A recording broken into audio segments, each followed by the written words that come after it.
الرحمن الرحیم۔ اللہ تعالیٰ نے آپ صلی اللہ علیہ وسلم کو 4 سے زائد بیویاں رکھنے کی اجازت کیوں دی؟ ذاتی فائدے کے لیے، سماجی، سیاسی اور تعلیمی مقاصد کے لیے، خاندانی مسائل کی وجہ سے۔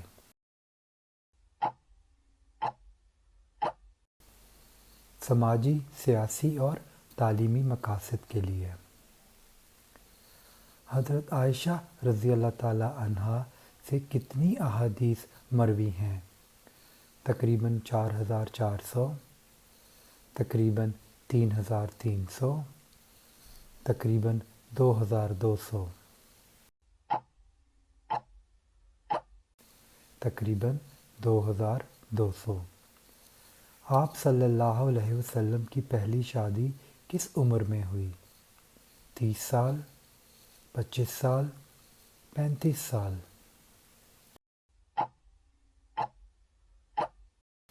25 سال۔ آپ صلی اللہ علیہ وسلم کے زیادہ تر نکاح کس عمر میں ہوئے؟ آخری دور میں، 53 سے 60 سال کی عمر میں، ابتدائی دور میں 25 سے 40 سال کی عمر میں، درمیانی دور میں 40 سے 50 سال کی عمر میں؟ آخری دور میں 53 سے 60 سال کی عمر میں۔ آپ صلی اللہ علیہ وسلم نے 25 سال تک کس خاتون سے شادی کی اور کسی اور سے نکاح نہیں کیا؟ حضرت صفیہ رضی اللہ تعالی عنہا، حضرت عائشہ رضی اللہ تعالی عنہا، حضرت خدیجہ رضی اللہ تعالی عنہا؟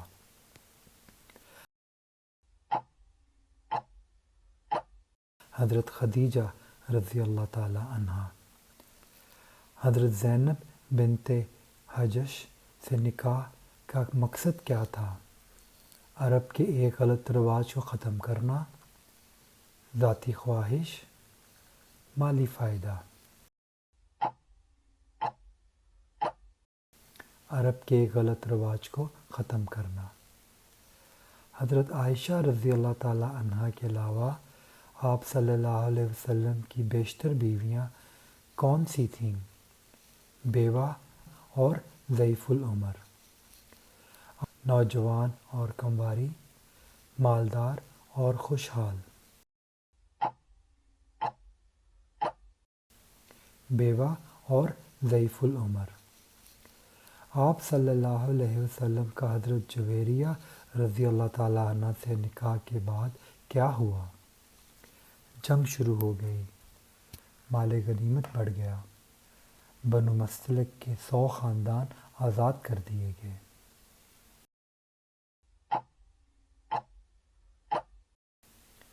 بنو مستلق کے 100 خاندان آزاد کر دیے گئے۔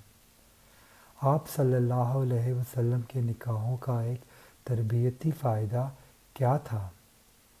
خواتین کے مسائل کو بہتر طور پر سمجھنا اور سمجھانا، مردوں کے مسائل کو حل کرنا، تجارت کو فروغ دینا۔ خواتین کے مسائل کو بہتر طور پر سمجھنا اور سمجھانا۔ جب آپ صلی اللہ علیہ وسلم نے ابو سفیان کی بیٹی حضرت ام حبیبہ رضی اللہ تعالیٰ عنہ سے نکاح کیا تو اس کا کیا اثر ہوا؟ ابو سفیان نے اس پر خوشی کا اظہار کیا؟ ابو سفیان نے آپ صلی اللہ علیہ وسلم سے دشمنی اور زیادہ ہو گئی؟ ابو سفیان کی آپ صلی اللہ علیہ وسلم سے دشمنی کم ہو گئی؟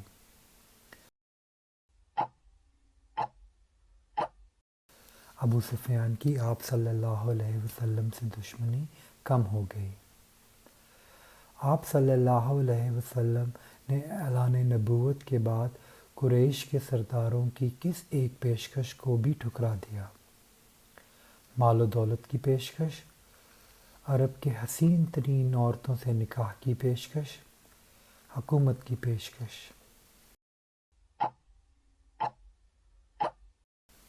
عرب کی حسین ترین عورتوں سے نکاح کی پیشکش۔ آپ صلی اللہ علیہ وسلم کے حضرت صفیہ رضی اللہ تعالیٰ عنہ اور حضرت جویریہ رضی اللہ تعالیٰ عنہ سے نکاح کرنے کا کیا مقصد تھا؟ ذاتی دولت میں اضافہ،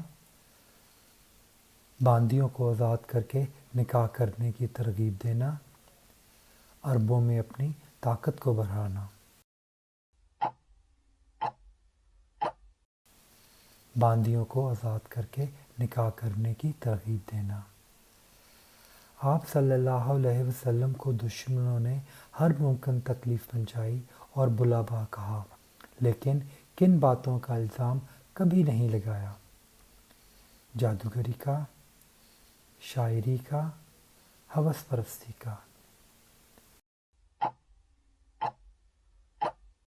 ہوس پرستی کا۔ آپ صلی اللہ علیہ وسلم کے نکاح پر اعتراض کس وقت شروع ہوا؟ آپ صلی اللہ علیہ وسلم کے انتقال کے فوراً بعد، 150 سال پہلے، 500 سال پہلے؟ 150 سال پہلے۔